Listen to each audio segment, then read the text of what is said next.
bo burya ikirovyi kirafise imiziro koko ngene bivuze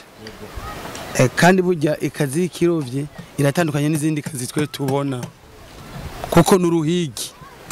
hariho ivyo utarengako sawa n'ivyo ukwiye kubahiriza.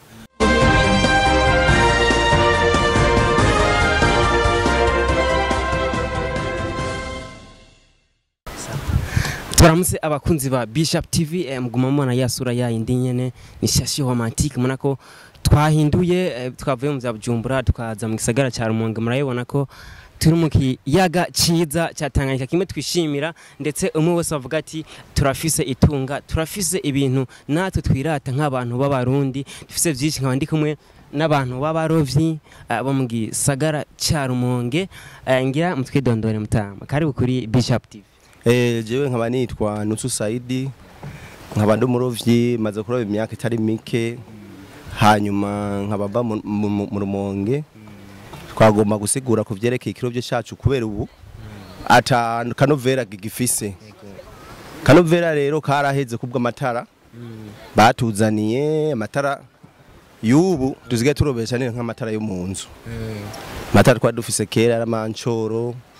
masitantare yarafise inguvu yo kumanura hasi cyane akatuma n'umwimbo mwinshi uboneka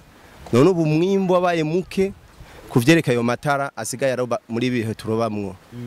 icambere cyo twasaba nuko abakuru bo turabire iki kintu kuko kiraduteye igicitaza uburyo twahara turonka akantu twifasha mu kiyaga ca Tanganyika ariko ubu naho indagara zoboneka ziboneka iminsi ibiri zikaba asha aho ntimusubira no kuronka kandi bugaca bwa bundi hagaca harobwa imboga imwe yitwa inyamunyama ariyo biva umukeke uwo mukeke rero ntukiboneka zigaboneka ubunyamunyamu bavuga ngo utunyamunyamu twana tw'imikeke imikeke nyawa mukeke wajya ugashira ku isahani ukavuga ati n'umukeke ntukiboneka ku buryo bw'amatara sigaye turoba imboga ntonto ntizikura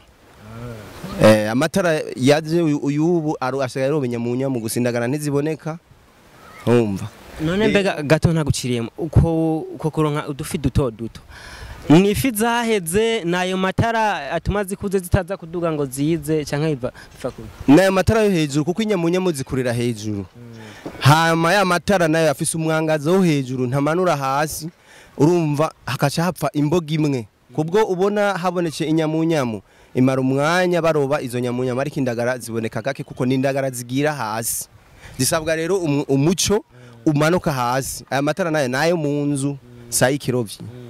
tuvuge nk'umunsi ayo matara yobonekana neza hariho ifi ziri hari indani umunsi azoboneka muzoca muza kudahazi kuzakuza inamana rero nagomba bigusigure kubera je ndi umurovyi kuko isigura rero ayo matara ngene yaka aya matara yarafise ibirometero ijana kumanuka hasi mbe naguciriyemo ayo matara afise amavorte angana gute amatara y'ubu amatara y'ubu nayo mu nzu kuko amatara yo mu nzu bayazana atagira umuco muremure kuko utavuna amaso amanchoro nayo urabona ko naho bayacana mu nzu ntivyakunda yuko urishira mu nzu ngo ushobora kuryama oya difise umuco munini ukaze cyane urumva umanuka imetero ijana hama stantare yamanuke imetero 105 hasi umuco ariko ayubu afise imetero nka 200 au 30 n'amatara yo hejuru kuko ari amatara yo mu nzu ico nico kirovyo cyapfiriya murakoze cyane mutama gute na ni sawa ndabona ko mu bunyoye cyane kujanye no kuroba kwe ego twebwe kirovyo twimazemo imyaka miremire nka 20 na none ubu yatubwiye ingorane zimaze kubonekana ibintu by'amatara ku kijanye no kuroba mbega ikintu mubona mwishimira namwe mu kirovyi n'igiki ego hinge kwanza nivuga izina jewe nitwa Niyonzima Moise mukameramane hariya nawe ego hama nkaba mba mu Rumonge mu ntara ya Rumonge ego mbo twovuga ibijanye n'ibikorwa dukora vyo mu mazi kuko ikirovyi nico cadukujije abatama bacu bararoba bo natwe tugikuriramwo turashaka abagore turoba turavyara n'abagore turoba lakini hari ibintu vyahindutse bijanye n'ibintu vy'ikirovyi mu mazi tugiye kurondera nk'uwo mwimbo kubera hari ibintu byahindutse by'amatara cyane by'amatara hama ibintu bimaze guhinduka ubu umwimbu ni muke kuko turoba imboga zo hejuru zo hasi ziriyo zitarobwa ego hama hari ikindi kintu dufite ubu intambamyi bisigura ko nizo turoba zaya matara dafise umuco nke zitatushoboza ko uzanye nk'ako kadobo igipe kandi kugisuza mu mazi kica gutwara nk'amahera arengeye iraki kubera igitoro kandi cyasubiye kandi kuduga ibeyi kikibonekana. Mbega hajya mukoresha petrole cyangwa ni essence? Ubu dukoresha essence arakini kare kwa yo matara ya kera twakoresha petrole hamwe na essence. Petrole yacakora mu matara, essence kashikora ku mashini. Ubu rero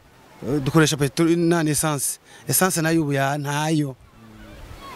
Hari ibintu twize tukiri kwishure bijanye n'umugabo kuroba yuko ufise imiziro. Mbega ijya miziro twize mu ishure canke dusanzwe tuzi mu kibano ubwo ubu mwa mukiyikurikiza?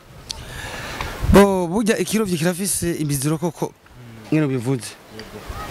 Kandi burya ikazi y'ikirovyi iratandukanye n'izindi kazi twe tubona kuko n'uruhigi hariho ivyo utarengako sawa n'ivyo ukwiye kubahiriza kuko kera badawe bakiroba kera aje ku kazi yasubira muhira arika afunze kazi harakinu ubu hejuru